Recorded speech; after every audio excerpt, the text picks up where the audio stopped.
નમસ્કાર દર્શક મિત્રો, ક્રાઇમ ન્યૂઝ નેટવર્કમાં તમારું હાર્દિક સ્વાગત છે। હું છું મંશ્રી શેરબાનો। આજરોજ વડોદરામાં મુસ્લિમ સમાજના લોકો માંડવી ખાતે જે ગેંગરેપની ઘટના બની એ માટે વિરોધ પ્રદર્શન કરવા એકઠા થયા હતા। એ મુસ્લિમ સમાજના લોકો એક જ માંગ છે, જાહેરમાં એમને ફાંસી આપો। દશેરાના દિવસે એ જ મુસ્લિમ અગ્રણીઓની માંગ છે।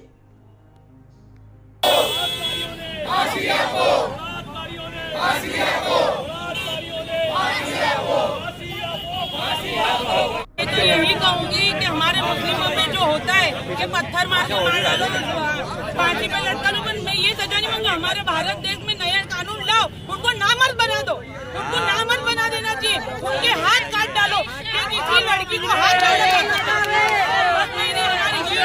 क्या नाम आपका? संजीदा सैयद। जानी चाहिए कि अपने लिए खुद लड़े और अपने लिए खुद सोच ले। और दूसरी बात कि मैं कहीं पे भी ये बनाव बनता है और सबूत ढूंढने बैठते हैं, जब दूसरे नहीं बैठते, आरोपी को सजा हो जाती है। ये आरोपी को सजा क्यों नहीं होती? अगर कानून नहीं ला सकते हमारे हवाले कर दो। ये खुद को नामर्द बनाने की ताकत एक औरत में है। अगर एक औरत पैदा करके मर्द बना सकती है, तो एक औरत इसको काट के नामर्द भी बना सकती है। ये हम औरतों का कहना है। और जल्द से जल्द इसका न्याय मिलना चाहिए, जल्द से जल्द हमको इंसाफ मिलना चाहिए और ये बेटी को न्याय मिलना चाहिए।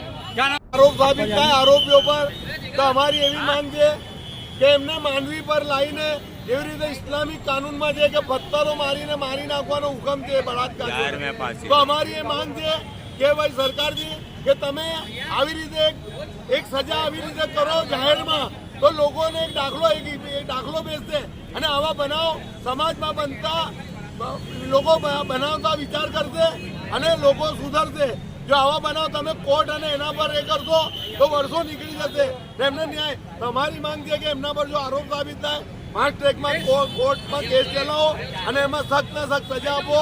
એમને પોક્સો તો ઠીક, પણ જે રેપિસ્ટ છોકરી છે એને જે કોમ્પોઝેશન મળે છે ગવર્મેન્ટ તરફથી એ બી વહેલામાં વહેલી તકે મળવું જોઈએ એની ફેમિલીને, તાકે એ લોકોની હિંમત રહે અને અમારો સમગ્ર મુસ્લિમ समाज एनी साथे छे, पीड़िता साथे छे। पूरा का पूरा हिंदू मुस्लिम सिख सभी हम लोग साथ में हैं उनके, बराबर है। जल्दी से जल्दी उसको न्याय मिले ऐसी हमारी इच्छा है भाई।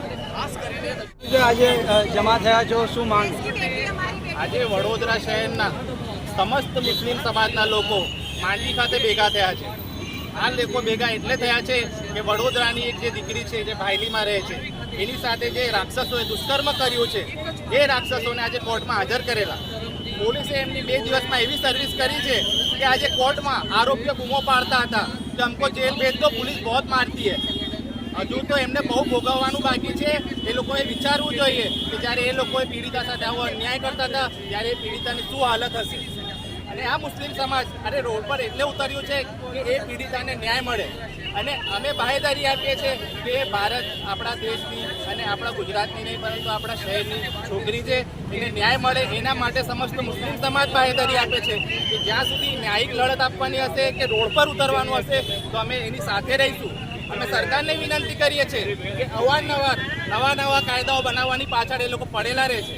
એવા કાયદાઓ કે જેની આ લોકોને સમાજના લોકોને કોઈ જરૂરિયાત નથી, પરંતુ એ કાયદા એ લોકો નથી બનાવતા કે આવા રેપિસ્ટોને 4 દિવસમાં નહીં પણ મહિના 2 મહિનામાં કેસ ચલાવીને ફાંસી આપવામાં આવે। આવા ઉદાહરણ કેમ નથી બેસાડતા? એવા ઉદાહરણ નથી બેસાડતા એટલે આવા બનાવો બની રહ્યા છે। જો આવા 1-2 ઉદાહરણ બેસાડીશું તો આપણી છોકરીઓ રાત્રે 4 વાગે, આ વડોદરા સંસ્કારી નગરી છે, આપણી છોકરીઓ ત્યારે 4 વાગે પણ નીકળવાની હોય ને તો એને એક પણ વખત વિચારવું ના પડે। પરંતુ આવા રાક્ષસોના લીધે એમની માનસિકતા એવી થઈ જાય કે એમને 12 વાગે પણ નીકળવું હોય તો 10 વખત વિચારવું પડે। એ જ રીતે આ લોકોને આપણે શીખવાડવાનું છે અને આ સંસ્કારી નગરીની દરેક માતા બહેનોને હું કહું છું કે અમે તમારી સાથે છે, કોઈ પણ રાક્ષસોથી કંઈ ડરવાની જરૂર નથી। તમે 4 વાગે 5 વાગે રાત્રે નીકળો, આ રાક્ષસોને તો કાયદાકીય લડત આપીને પોલીસ પણ એવી સજા કરાવશે અને એવી ફિટ ચાર્જશીટ કરીને ન્યાયતંત્ર પણ અમને વિશ્વાસ છે કે ન્યાયતંત્ર એને ફાંસી આપશે। આપનો પરિચય? એક જ માંગ છે કે આરોપીઓને ફાંસી આપો। આપનો પરિચય? ફાંસી આપો। અમારી એક જ માંગ છે, આરોપીઓને ફાંસી આપો। એડવોકેટ इस वीडियो को लाइक करें, हमारे चैनल को सब्सक्राइब कर बेल आइकन जरूर प्रेस करें